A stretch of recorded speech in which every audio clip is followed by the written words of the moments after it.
There's a storm across the valley. The clouds are rolling in. The afternoon is heavy on your shoulders. There's a truck out on the 4-lane, a mile or more away. The whining of his wheels just makes it colder. Welcome to Community Forum.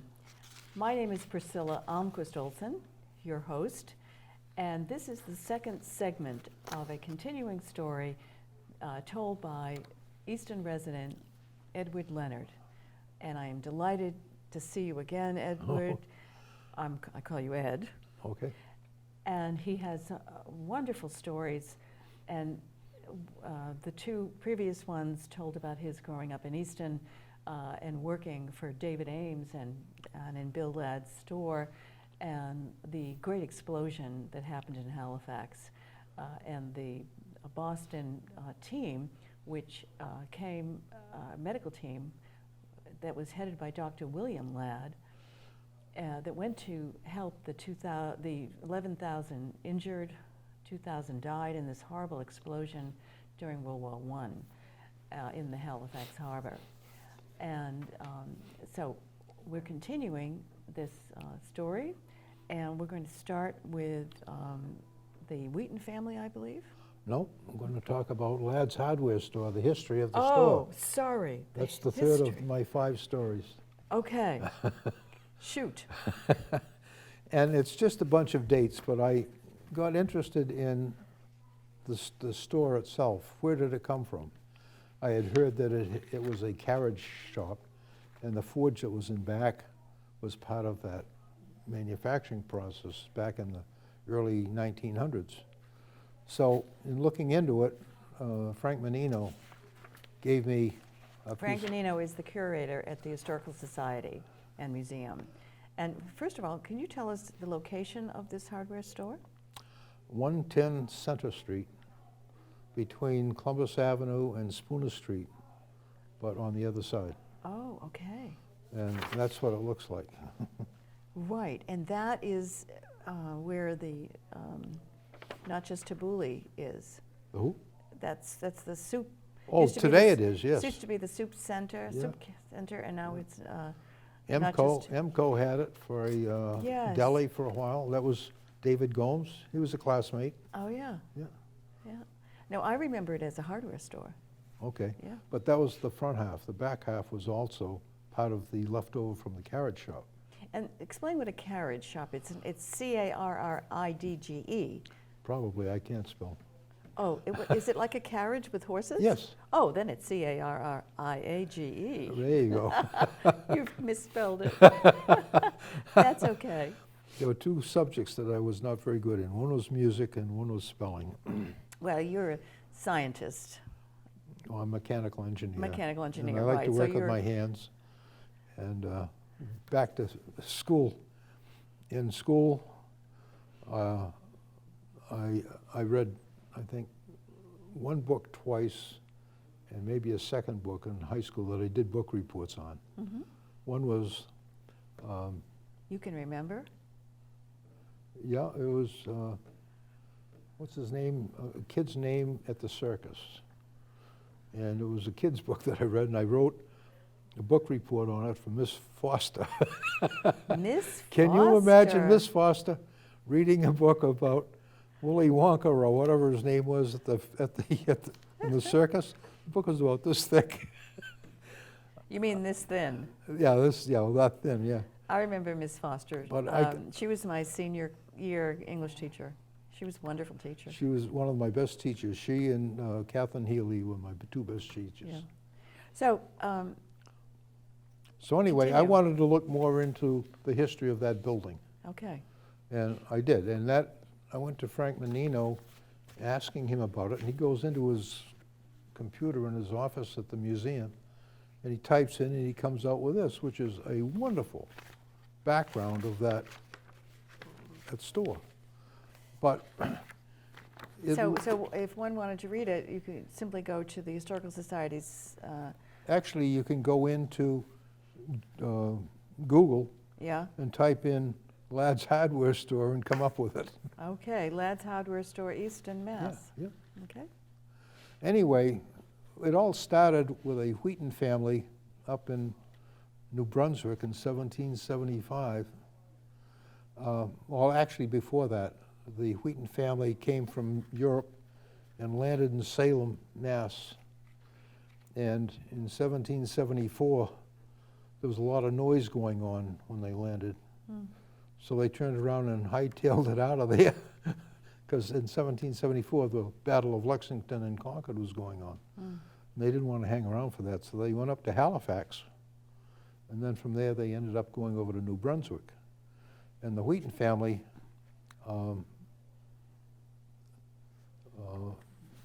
had, actually, in 1832, they had 11 children. Thomas had 11 children. And he was a wheelwright.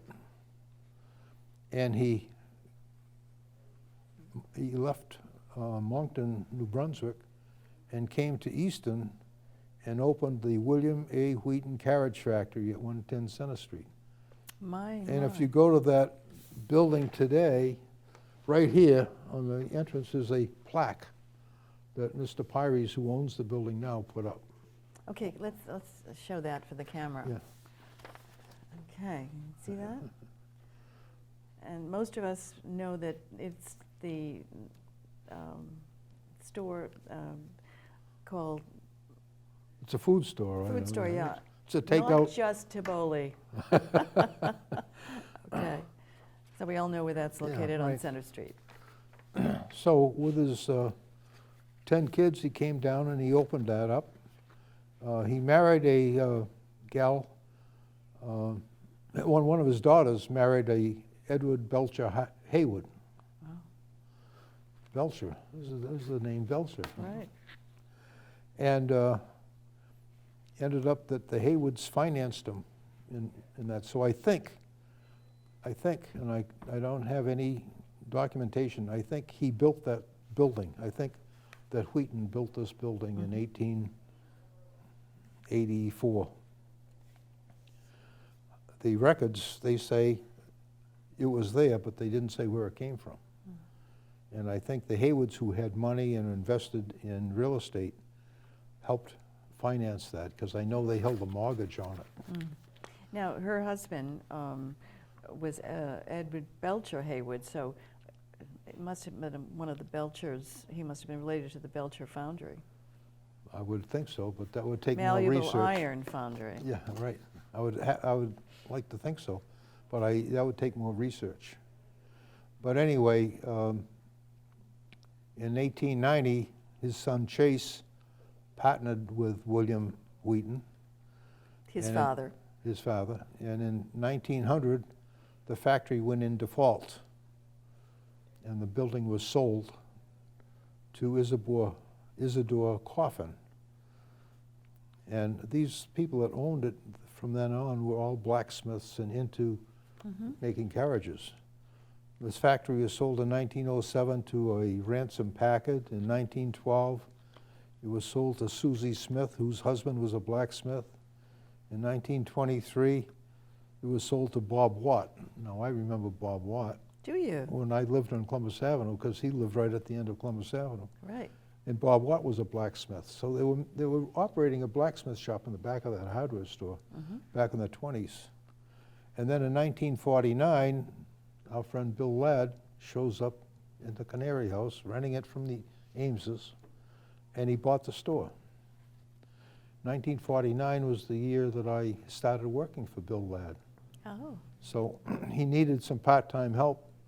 And he also hired a gal by the name of Pat Lemish from high school. She graduated in '51.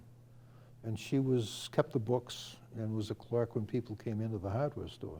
Was she the older sister of Ed Lemish? Yes. So anyway, Pat and I worked together running the store. And Bill he was the most energetic guy you could ever see. He Oh, was I know. always moving. excuse me. Yes, I remember him so well. He was very slender Yep, and very energetic. yep. He had so much energy, yeah. In fact, after I was there for a year or two, he went on vacation for a week, and he left the store with Pat and I to run it. Wow. Yeah, and he had a pickup truck, and I get to drive his pickup truck. I remember that.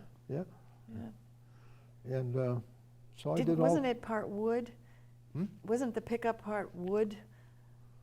I don't know if the bed of it was. The bed was wood, yeah. Yeah, it could have been. Yeah, yeah. I don't remember the details, but I know I drove it that week when he was away on vacation.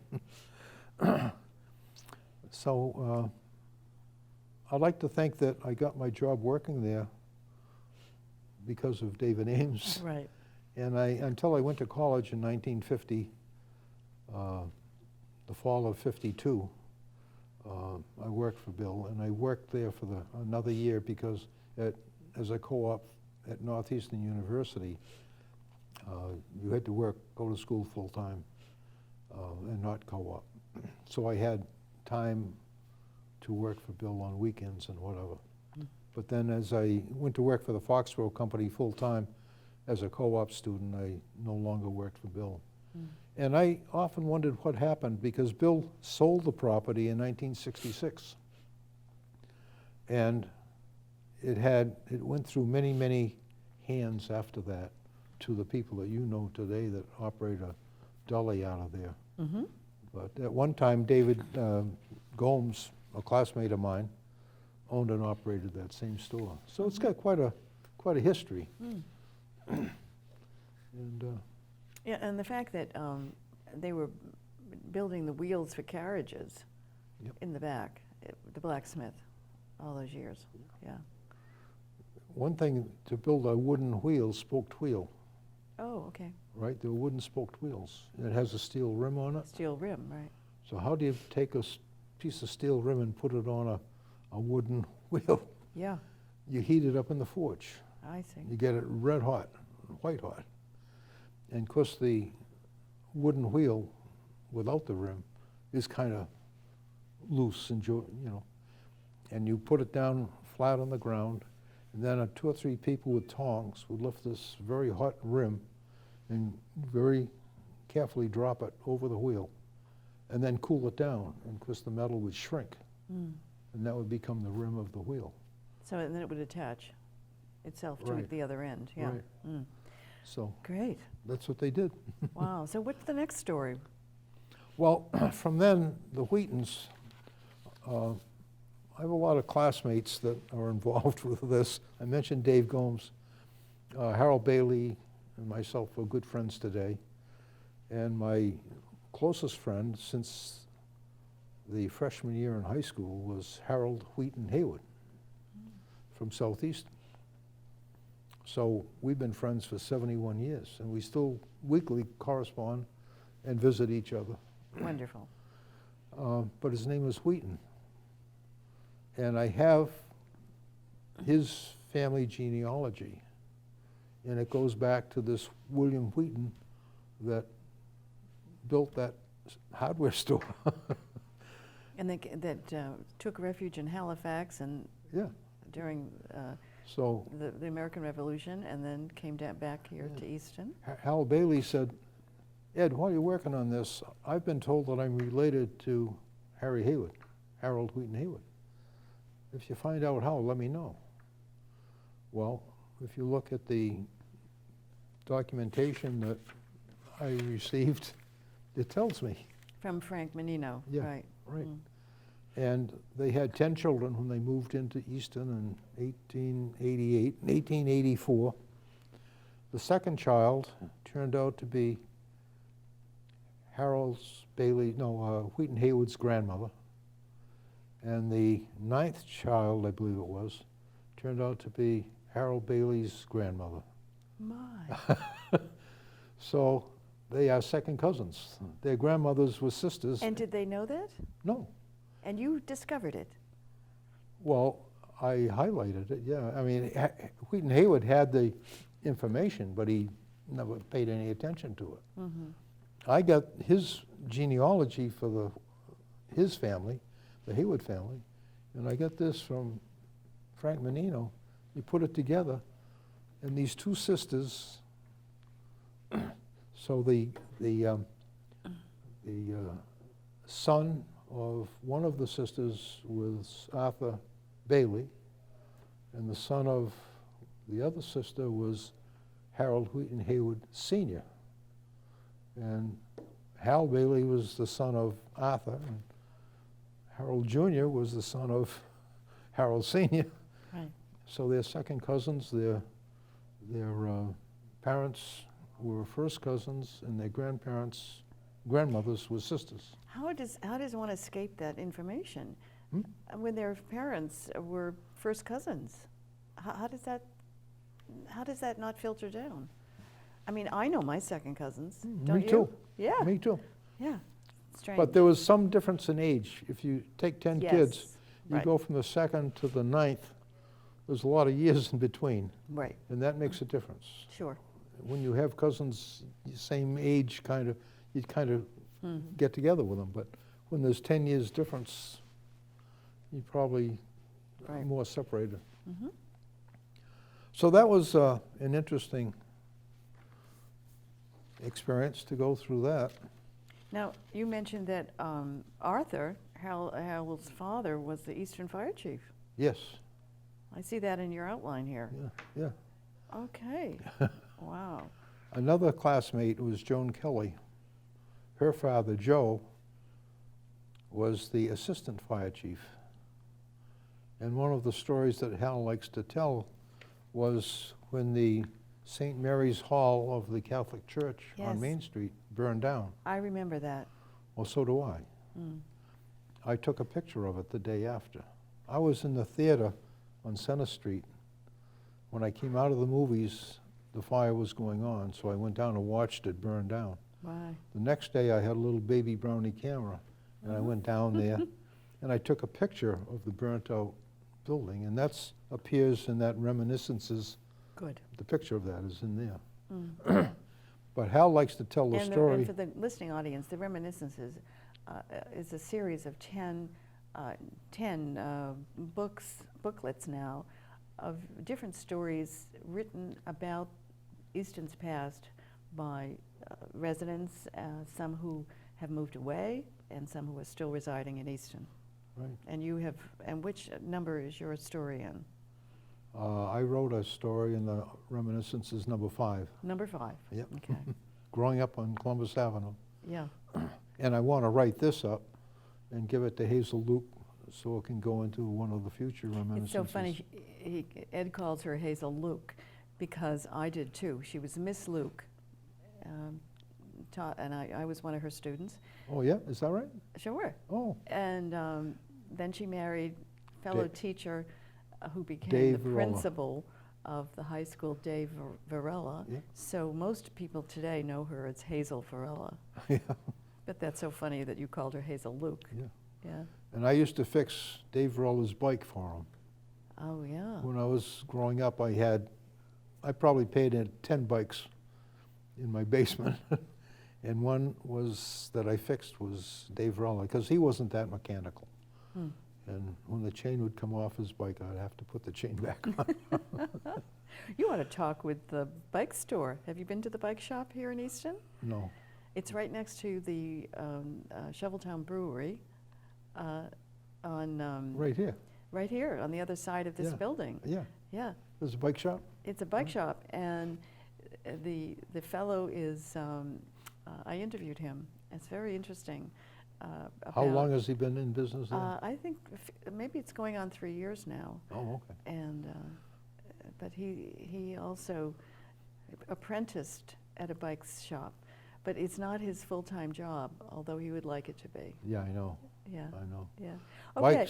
Bikes have kind of gone by the wayside. No, bikes No? are in. Are they? Oh, bikes are really in. Yeah, everybody's biking. You know, it's the And they're pretty the age of expensive, staying too. fit. Okay. When in your day, it was a means of transportation for anyone who didn't own a car or wasn't old enough to own one. Right. Mm. I can remember when I was 15 and I didn't have my license.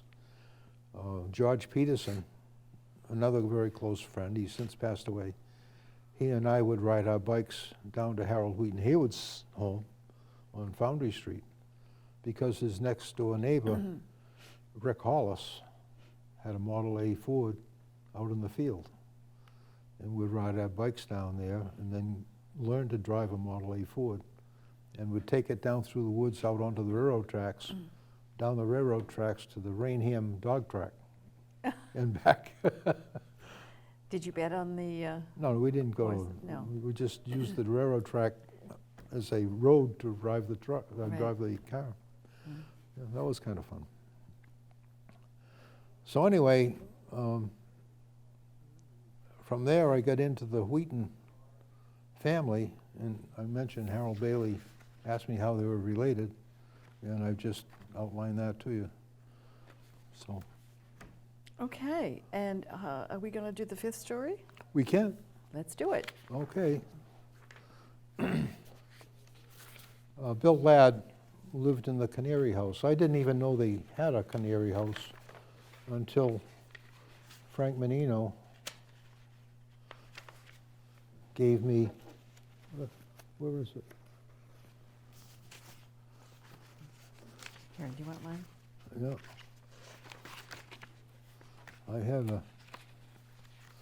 I had a picture of it. I misplaced it. Maybe it's here. Yeah, here it is. Frank Menino gave me this when he gave me the story of the hardware store. He gave me the story of the Canary House. Cottage, he called it. Canary Cottage, yes. And that's kind of interesting because that goes back, the record says that it was built circa, is that the word? Circa 1800. And I looked into it. I think it was built back in the earlier 1700s. You mentioned it had a Honeybee oven. honeybee oven, a brick oven, if you would. Because my ancestors are Leffel at Leonard, and that is an ancestor from Taunton. Right. The Leonards were into the iron forge business in Taunton, Rainham, Easton, Norton. And Leffelet's father, James, came to this area. This is before Easton was incorporated, 1723. And they saw bog iron deposits. The hoe shop, the shovel shop, Langwater Pond, which before that was Fred's Pond, it was called Stone's Pond before that. They bogged iron there. And it's interesting that when you make iron back in those days, it had to cook for weeks on end. And they had to keep the fire going to reduce this wet, soggy stuff into depositing iron 24/7. So they cut all the trees down to build the fire. People don't know it, but about 80% of New England was denuded of trees because of stuff like that. And Easton lost its trees because they were building fires to operate these forges. Really? Really. Oh, my. And if you, I've looked at the maps of Easton, and there's not a good map before Easton was incorporated. But it does show Stone's Pond, and it does show a house next to the pond because that was the red factory there. And Leffelet Leonard and James Leonard created that red factory. And I have it, And what year was that? 1723. So Easton was incorporated 2 years later in 1725. 1725. Right. So that's really early. And there was no Main Street in Easton, there was no Ames Shovel Works. That, what we think of as Northeastern didn't even exist. The whole activity in Easton was at the end of Stone's Pond, and a waterfall and a forge. And it was before Oliver Ames showed up, Yes, he didn't show up till 1805. right? Or, yeah, that, Now, that I'm- period. So you John were, Ames, you're, all of just a his, sec, you're related to Geraldine Leonard. I don't know, Geraldine Leonard Wallace, I don't know. married to Ray Wallace. I don't Yes, know. you are. Oh, I have to get them together. All the Leonards are related. Can I tell you a story about the Leonards? Sure. They're credited with creating the first successful ironworks in the United States. The first one, which is the Saugus Iron Works up in Saugus, Mass. And that's a historic site today and a museum. But they ran out of raw material. And two Leonard brothers, James and Thomas, worked there. They were brought over by Governor Winthrop to help establish the iron industry because they were making iron in Wales, Pontypool, Wales. When they ran out of material, the Leonard brothers went to Braintree, and there was a forge there, and they worked there, and they were getting ready to go back to Wales, and the farmers down in Taunton, which was the area of Rainham today, found iron ore. And the Leonard brothers went down in 1655 and started a forge. You mean 1755? 1655. Oh my goodness. James Leonard was good friends with Massasoit until he died. He was good friends with King Alexander, and then he died a year later. And then King Philip. They was good friends with the Leonards that had that forge. Because the Leonards were making iron, and they were making utensils. And they were able to trade off some of their product with the Indians, and they became friends. They used to go hunting and fishing together. When the King Philip War started, King Philip is quoted in the history books, "Do not scalp the head of a Leonard." Now, as we know, a lot of towns around were burnt down during that King Philip War. Right. They left Taunton alone. And so the Leonards raised a lot of kids.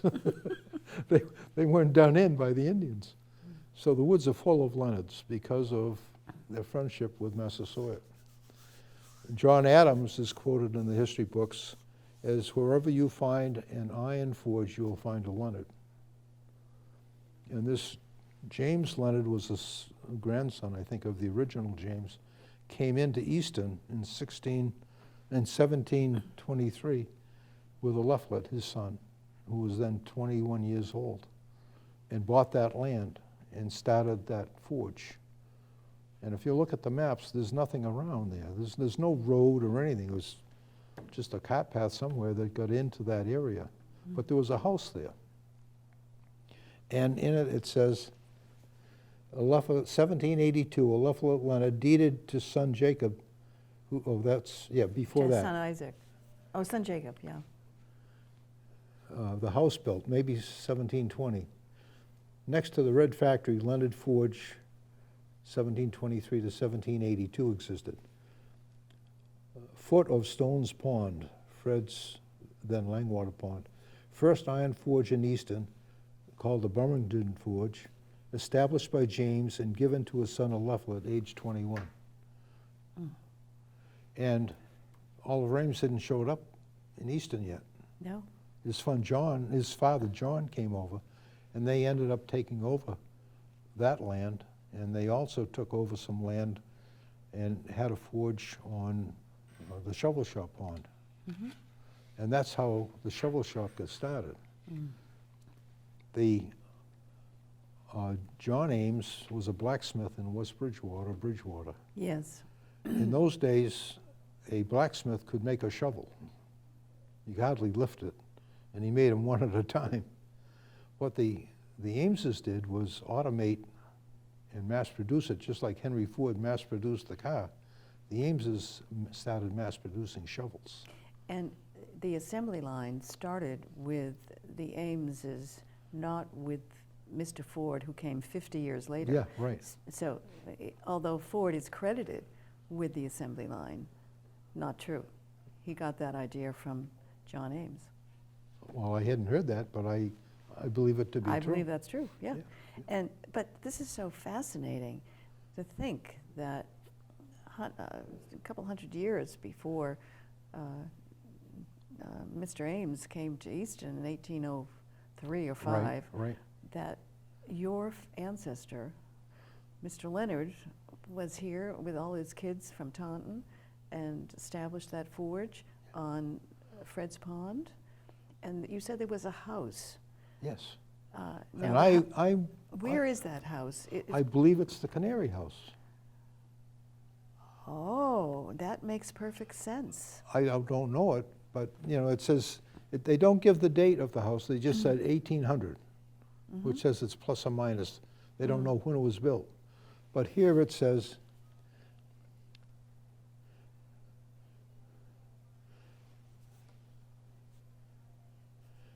I don't see it right here. Anyway, he deeded over his property, including a house, to his son, Leonard. And if you look at the map, there's a house next to that forge. And Easton didn't exist. I mean, it wasn't incorporated yet. But there was a house there.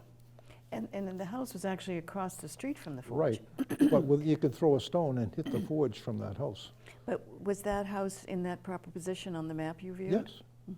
Well, that takes care of that. Well, no, it doesn't, because, you know, a historian would find all kinds of, but yet I'd like to think so. Yeah, it makes perfect sense. Also, Leonard went on to make steel. You know Marshall's Corner on the corner of Elm Street and 138? Yes. You go through Elm Street Extension toward Brockton. Down there, he had a forge, and he made steel. So that's down near Monty's Ice. Exactly, Pond. exactly. I went by there today, and there's no mention on the plaque about the steel making there. It has Monty's Ice House and how many tons of ice up until 1955 or something they made ice. But that's where Leonard was making muskets in 1776. I have a article from Gun Collectors News. It says, you know, there was a rubbing off the barrel. It says E. Leonard, Easton, 1776. Oh, my goodness. That rifle was hanging on the wall at Fort Ticonderoga when they wrote that article. I've given that article to Frank Mannion. It's in his... Well, I think you ought to talk with Frank about getting another plaque next to the Monty Ice. I would like to do that, Pond. right. But anyway, there's a lot of history there, and it's hard to dig it out. And I get confused, and I'm So he was dyslexic, so I have trouble keeping reading. I was going to ask you that because you said you didn't read a lot of books and all. Right. But it's so interesting because my significant other, Warren Nyland, he also studied at Northeastern. He went to Wentworth, studied architecture, and then studied engineering at Northeastern. And he found out quite late in life that he was dyslexic, and that's the reason he had problems reading. But he was a marvelous engineer, and worked for Honeywell, and then started his own business. Had everything south of Boston, and was very successful. And he was an electrical engineer. So I understand. I sit and how- read 2 pages in a book and I fall asleep. Yeah. But now today there are, I understand, methods. You can train yourself to overcome that. But what's interesting about dyslexia is that people who have it find ways to navigate around it, and you did. Now, Leno, the comedian, Jay Leno? Jay Leno, he's dyslexic, and yet he can deliver some, you know, a whole bunch of lines and make jokes and so forth. Because you have to train yourself to remember a lot of stuff. Exactly. Yeah. And so, and I believe Albert Einstein was also dyslexic. So, and it turns I think out, Eisenhower was too. oh yeah. Yeah. Well, you know, and that involves is it the left brain? I don't know. I don't know There's either. degrees of dyslexia too. Some is more severe than others. Mine is not severe. My older brother John, who was a classmate of Alice Kent and Wayne Lake, very dyslexic. They almost kept him back a year in high school because of it. I can remember my mother sitting at the dining room table when he was in high school and saying, "John, why can't you understand this?" But what I wanted to say was that so many people who have dyslexia are very good scientists and mechanics and so forth, and I think that's the left brain. And Oh, okay. I'm not the left brain. I'm the right brain. I deal with words and English and language and literature and drama and creativity and art and all that. And it's interesting because my son, Eric Olsen, is a film producer, and he got my right brain. And by the way, he produced The Dirt for Netflix, for those of you who want to watch it. And my daughter, she got my former husband, who has a doctorate in microbiology, the left brain, and she elected to take physics in high school. From my perspective, who does that? Yeah. And but then she must have my right brain too. She's a combo, because she's has her MBA in marketing, and did public relations undergrad. So, but it's so fascinating. Music was my Miss Canaan. Do you remember Miss Canaan? Oh, sure. When I went in, she had everybody in the class go up front and sing the scale. All my other teachers had me sit down front because I was acting up. Miss Canaan says, Ed, sit in back and don't make a lot of noise. Did she ever say, Ed, just mouth it? No, but she told me not to try to sing too loud. That's so funny. So any other comments you have to make? I know you spoke to Dave Jacobson, who's married to Pat, and they have owned the house since 1970, the Canary Cottage since 1973, and they must have some interesting information that Dave shared with you. Well, it was kind of funny because I was starting to look into the Canary House, and I'm with Frank Menino, and I said, what number was that? He says, I don't know. So I drove from the museum down Pond Street to go by the house that Fred Ames owns, that was the Almquist-Olsen house. And Was it? Yes. Oh, okay. There's a plaque on the wall. I know, 1794. Leonard number 3. Okay. But he wasn't the third of the first and second. He was the son of a Henry Leonard from Bridgewater, but they picked up the name of Leonard. But anyway, here are these two guys in the backyard. One was Fred building a shed, and the other was Dave Jacobson supervising. I went by and saw both of them also doing that. So I got out and I walked back to ask,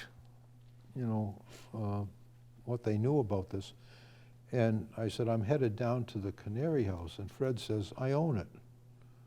Well, that house was owned from the 1803 or whatever up until 1973. And then John S. Ames, the second or third or whatever, sold it to Dave Jacobson. And he has it today. And here I am talking to Dave. I said, I'm headed down to your house now to look at it. Did you get a chance to go inside? No.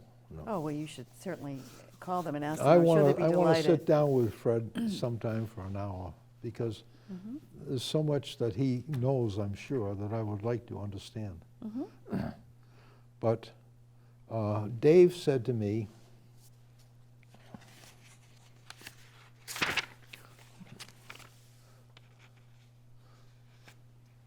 and I quote, that's not the one, was it?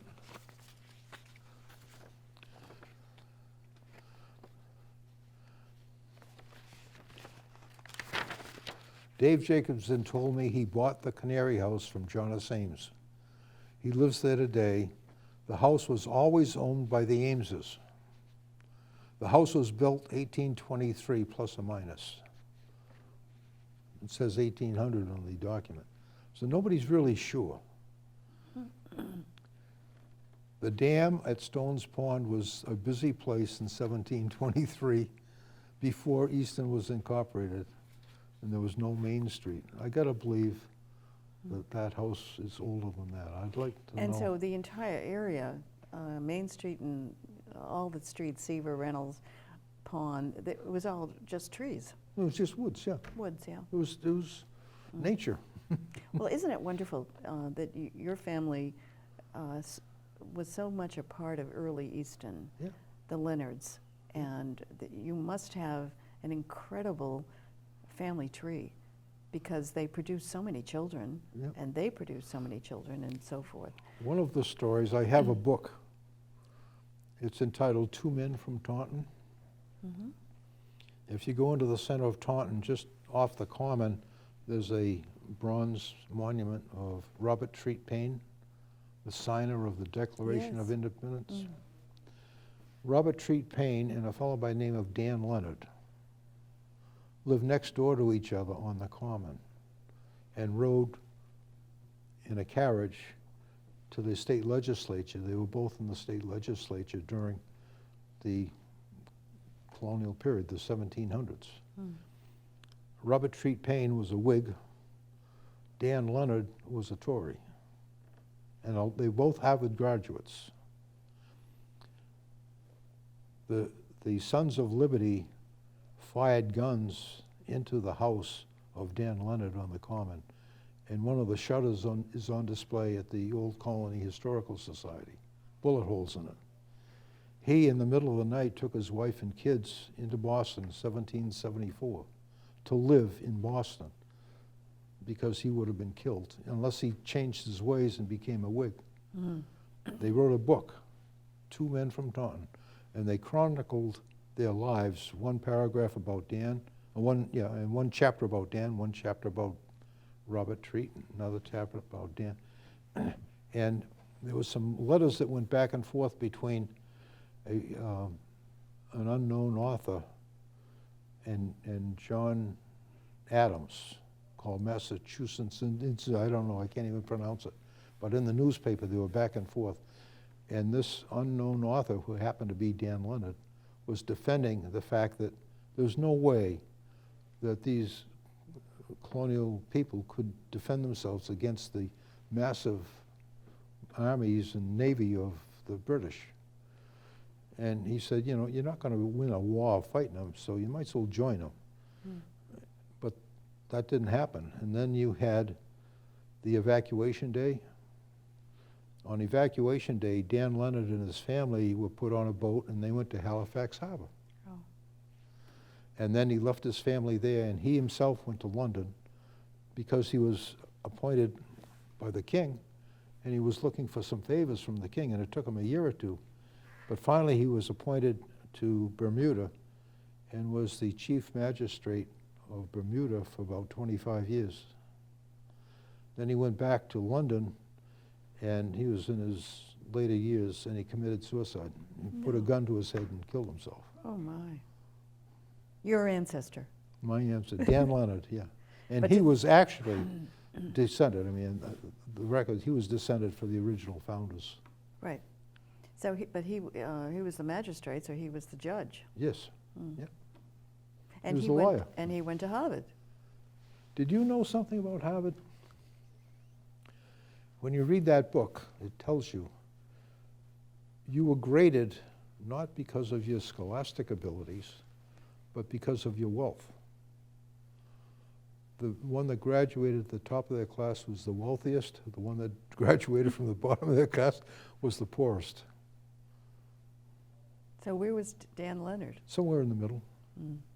And John Adams, he was below that because John Adams was a farmer. Mm. But his father got him into Harvard. Mm. But he was not a wealthy, but they owned quite a bit of land in Quincy. Mm-hmm. But I thought that was interesting. that Very Harvard, history is interesting. You know, I think you should start thinking about having a Leonard reunion. Well, there have been Leonard reunions. Oh, that's another Leonard that I have. You know Habitat for Humanity? Yes, Millard Fuller was the founder of it. yes. And then he had a little problem at the end because he was accused of inappropriate action with one of his secretaries, Mm-hmm. Oh, yeah, I remember that. and they let him go. Mm.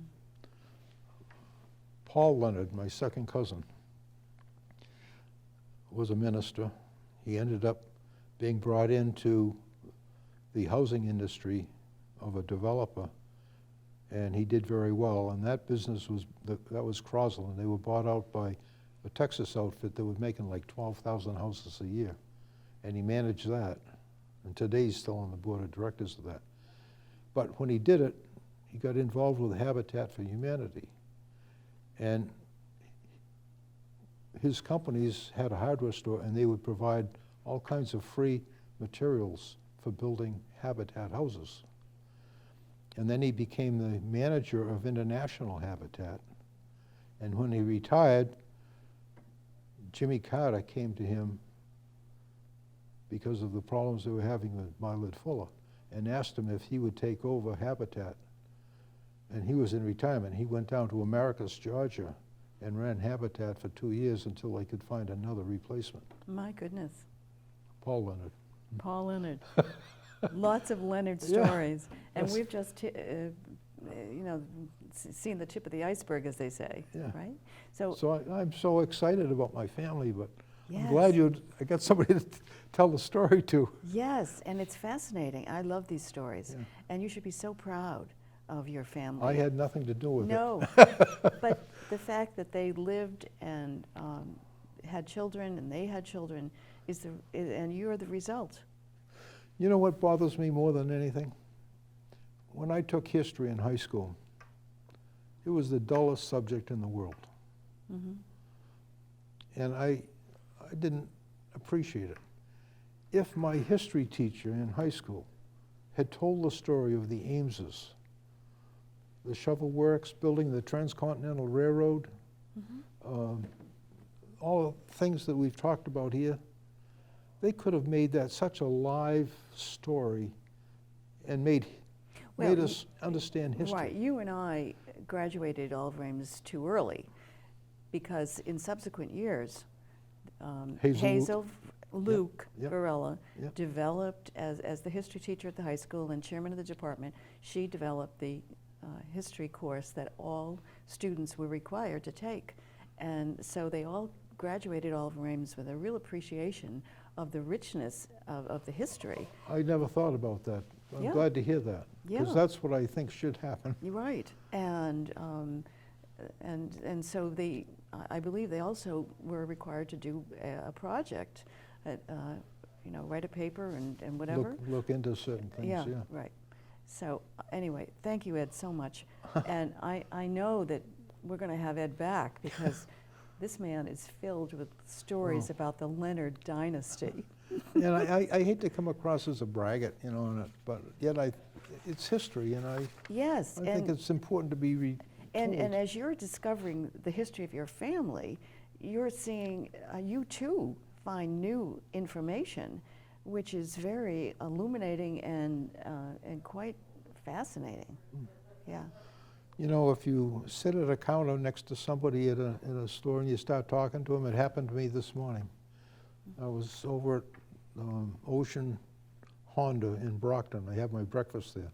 They have a full-fledged diner in the showroom of the Honda dealership. Did you know that? No. You can go in there, sit at a counter or sit at a booth with a jukebox and order your breakfast. At the Honda dealership? Right in the showroom of the Honda dealership. Where is that located? It was McGovern. Before that, it was Bernardi. Okay, but what's the address? I don't know the address. It's on Manley Street. Uh-huh. But if you're on Route 24 and look off to your right, you see a Hyundai dealer and a Honda dealer. So if it's on Manley, so if you go down Route 106, take a left on Manley, you'll find it? Yep. Okay. You know the VA hospital? Sure. It's right next to that. Oh, okay. Yeah. So you're So going I'm on sitting there. 123. I'm sitting there talking to a fellow this morning, and he's wearing hearing aids, and I'm just got my new hearing aids. So I want to talk, and I say, "Do you enjoy your hearing aids?" He says, "I hate the damn things." He says, "Oh, well, we got talking to him. He was related to Clemmy Splain. Do you remember the Sure. Splains? Yeah, he was related to. His wife is related to the Splains. He knew the Craigs. He knew a lot about Easton's history, and if you just start talking to people and carry on, you learn stuff. You do, right? And I've had so many, I can tell you a bunch of stories about circumstances that I've had, and a lot of fun. That's how I met Paul Leonard, just because I took the initiative to go and meet him. Mm. It's Wonderful. We thank you, Ed. well, thank you. And once again, the Community Forum has produced a fascinating and interesting story about Easton's past history which probably most of you sitting at home listening to this and watching this had no idea. I certainly am one of those. So I thank you again, appreciate all the knowledge and research that you've done and added another page to Easton's history. Thank you so much for watching. Until next time, this is Priscilla Almquist-Olsen, wishing you all the very best.